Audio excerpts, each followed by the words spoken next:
Good afternoon. I'm Mark Smith here from CTV News, and I'm here with Matt Mullins from Learning 8. So Matt, could you tell us a bit more about your educational product? Sure. Have you ever wondered how to improve the way students learn American history facts? Have you ever had trouble getting your students engaged in the classroom? Have you ever had trouble getting your students to interact with each other? Well, our board game, The Learning Square, presents an answer to all of these questions.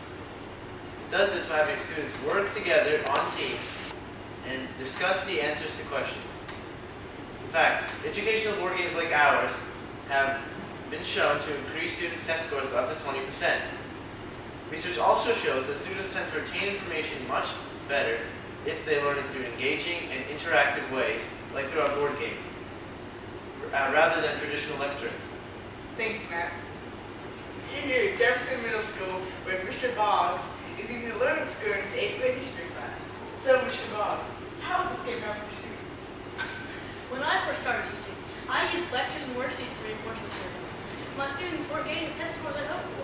Through the Learning Square's interactive learning environment, my students' scores have drastically improved. Why don't I have Alice, Clara, Chuck, and Jesse show you how it works? Students are divided into teams. They must choose one of the 3 different paths on the board game. Anywhere from 2 to 4 teams can play. Each team receives 50 points to start and gets to roll the die each time they answer the question correctly. Then they have 15 seconds to answer the first question, and then they have 30 seconds to answer and discuss the second question. The first team draws a card from the deck and takes the card and reads it aloud to discuss the possible answers. The first question is a general one, and the second one requires more information and explanation.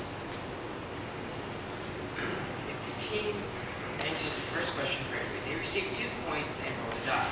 And if they can answer the second, more in-depth question, they receive 3 points. However, if a team answers the question incorrectly, the teacher will get up and explain the answer to the class. Now the students will play the game to demonstrate how it works. The first team will now come, draw a card, say it aloud, and then discuss it with their team. Who gave the I Have a Dream speech in 1963? I think it's Martin Luther King Jr. What do you think? Time. Martin Luther King Jr. That's correct. Please read the second question. At what event was this speech made, and why is it important to U.S. history? Well, it could be many reasons why. Time. I'm thinking Philadelphia. That's incorrect. The correct answer is it was the 1963 March on Washington as part of the Civil Rights Movement. The participants were inspired by the speech given by Martin Luther King Jr., and it demonstrated the power of nonviolent mass protest. You may pick a path and roll the die once. Do you want me to do the China real fast? Okay. Roll it. 3. 1, 2, 3. Gain 2 points. Yay! The second team will now draw a question, read it aloud, and discuss the answer with their team.